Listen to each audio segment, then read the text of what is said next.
Oromo Voice Radio English program. Oromo Voice Radio is broadcasting to Oromia at 16-meter band or 17,850 kilohertz or on oromovoice.org website. OVR broadcasts Oromia Insight program every Monday for 15 minutes at 7:15 p.m. Oromia local time. Welcome to Oromia Insight program.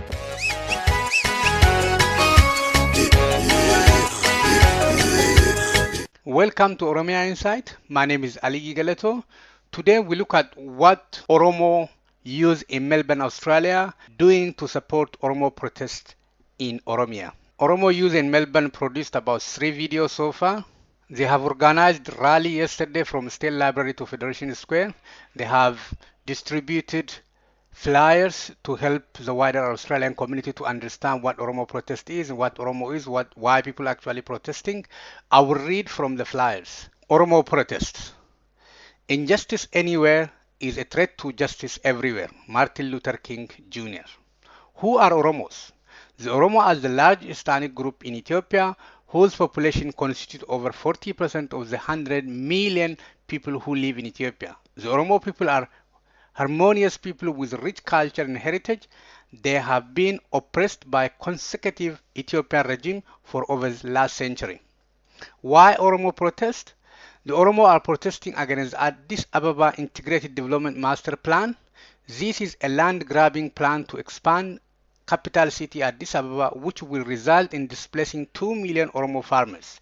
This will kick them off land that is rightfully and ancestrally theirs, with next to no compensation, and at present 500,000 Oromo have already been evicted.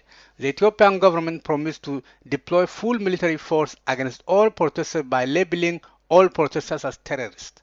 The killing and the effect of century of oppression are only growing. The movement as a student unite and stand for their right through a non-violent and peaceful resistance.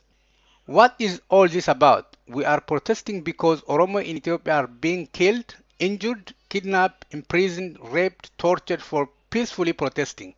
The process started in April 2014 when the Integrated Development Plan was revealed officially in the public. University students staged protest rally, and in response, the Ethiopian government brutally killed over 70 students, injured hundreds, and incarcerated thousands. This caused a flare-up of protest across Oromia on 12th of November 2015. There was resurgence of these protests after an incident around the land of a small town public school in Oromia being sold. The killing of elementary school students in that town provoked a national resistance movement that took over the country. In the past months, 119 people, including children, women, and the elderly, have been killed by the government forces. Why haven't I heard about it in the news? The lack of freedom of speech in Ethiopia also means a lack of free press.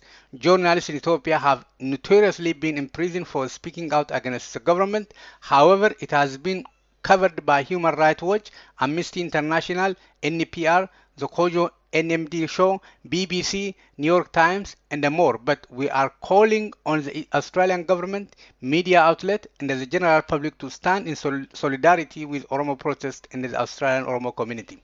Why don't countries like Australia do anything about it? We don't know. But Australia and other Western countries continue to send aid money to Ethiopia, which is continuously misused by corrupt Ethiopian regime against Oromo and the other oppressed nations. The Ethiopian government has labeled protesters as terrorists as an excuse to deploy full military force. Australia are now lobbying the federal government to provide a stronger and more considered response to the immediate and escalating crisis in Ethiopia. What can I do to help? Follow the escalating crisis online and post on social media about the issue using hashtag Oromo protest. Call your local federal member of parliament to express your concern. Attend an Oromo protest event. Contact media outlets to tell the untold story of peaceful Oromo protesters who are without a voice. Make it known that we don't want our Australian tax dollar funding the Ethiopian government. Listen to what Oromo Melbourne Youth has to say about Oromo protest. The land of coffee beans. The only African country that was never colonized by European powers. The cradle of humanity. The inspiration for Drake's East African Girl. The place where they eat the flat sour bread. that nobody knows the name of. One of the fastest growing economies on the African continent.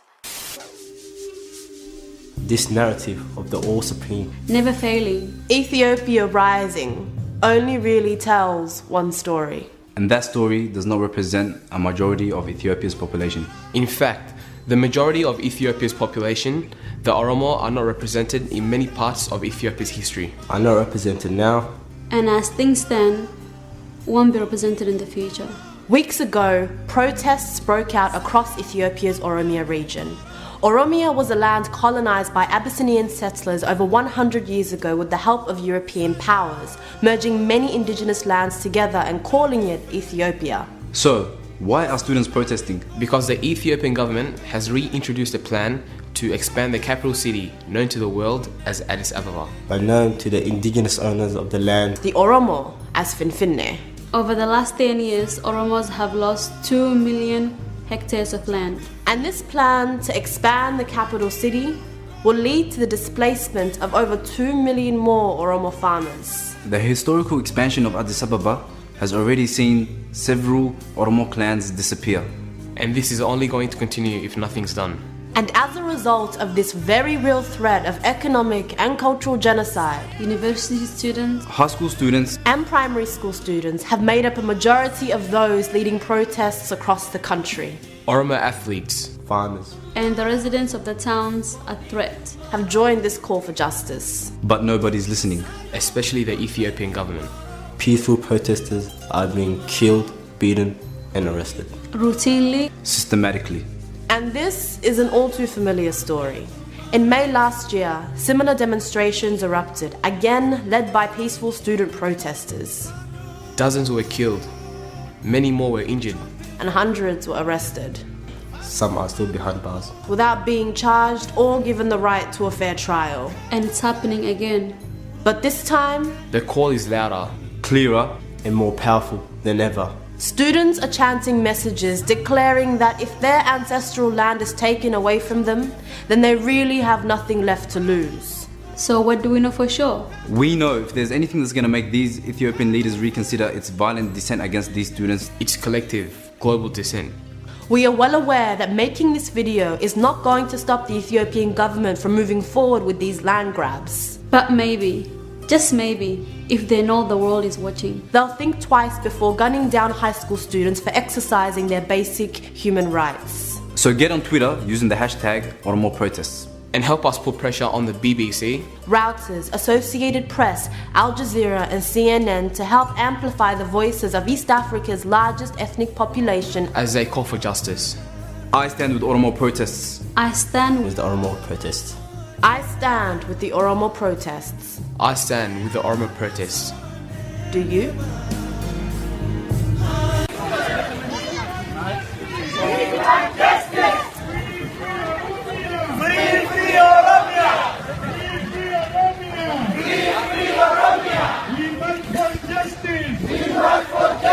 We march for democracy. We march for democracy. We march for human rights. We march for human rights. Free Oromia. Free Oromia. The Oromo protests, as stated on national television by the Ethiopian government, are now officially considered acts of terrorism. This means anybody who participates in or is in support of the Oromo protest movement, in the eyes of the Ethiopian government, is a terrorist and will be dealt with as such. Okay, let's do a little recap and have a look at what has got the Ethiopian government throwing around the word terrorism. During the last week of November, a group of high school students at the Haramaya University in eastern Ethiopia Became aware that their town's football stadium was going to be sold off to developers. they started protesting.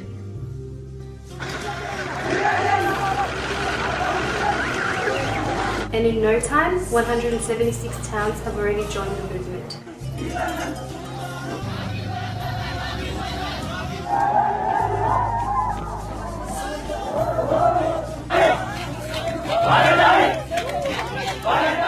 Now don't get confused, millions of people aren't protesting because of the sports stadium.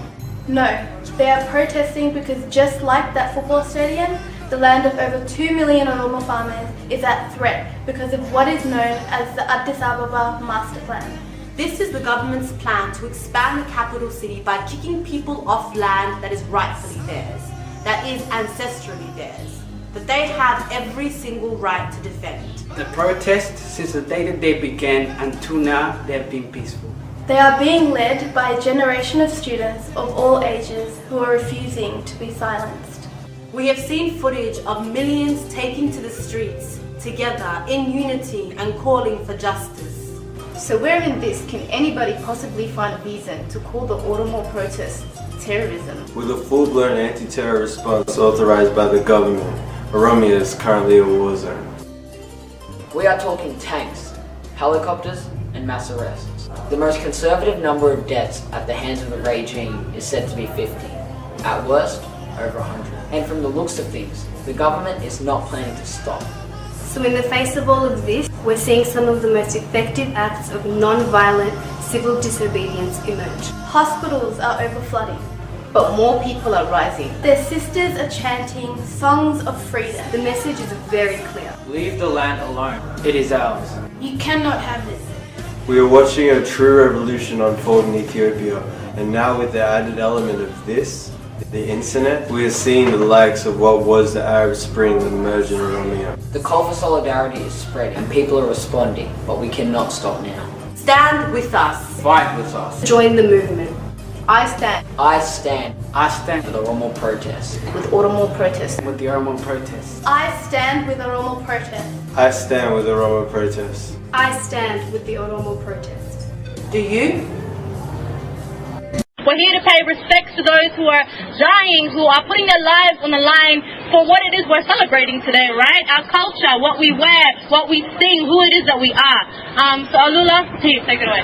Ethiopian government, Ethiopian government, stop killing Oromo people. Stop killing Oromo people. Stop killing Oromo people. Stop killing Oromo people. No to the master plan. No to the master plan. No to the master plan. No to the master plan. Stop killing Oromo people. Stop killing Oromo people. Stop killing Oromo people. Stop killing Oromo people. Australia, stop supporting Ethiopian government. Ethiopian government. When I call their name, you guys say rest in peace. Gazahin Olika, rest in peace. Gutu Abara Iresa, rest in peace. Karasa Chala, rest in peace. Dabala Tafa Robi, rest in peace. Sejane Sarbesa, rest in peace. Mifta Junedi Bushra, rest in peace. Murad Abdi Ibrahim, rest in peace. Bakala Sefu, rest in peace. Bakala Saboka Hunde, rest in peace. Ebisa Guta, rest in peace. Banti Ukuma, rest in peace. Alazar Kalbesa, rest in peace. Lucha Gamachu, rest in peace. Baisa Badada, rest in peace. Chamana Sakai, rest in peace. Kudata Baisa Govana, rest in peace. Saraje Gatisa Taye, rest in peace. Chala Toshome, rest in peace. Abdata Baisa, rest in peace. Pukadu Girma, rest in peace. Hamsamu Sakai, rest in peace. Garado Solesa, rest in peace. Ayansa Mukonen, rest in peace. Lencho Hundara, rest in peace. Ayana Rigita, rest in peace. Sariku Asafa, rest in peace. Wako Murada, rest in peace. Baisa Tadese, rest in peace. Bua Daba, rest in peace. Shabbe Diva, rest in peace. Bilbila Lalisa, rest in peace.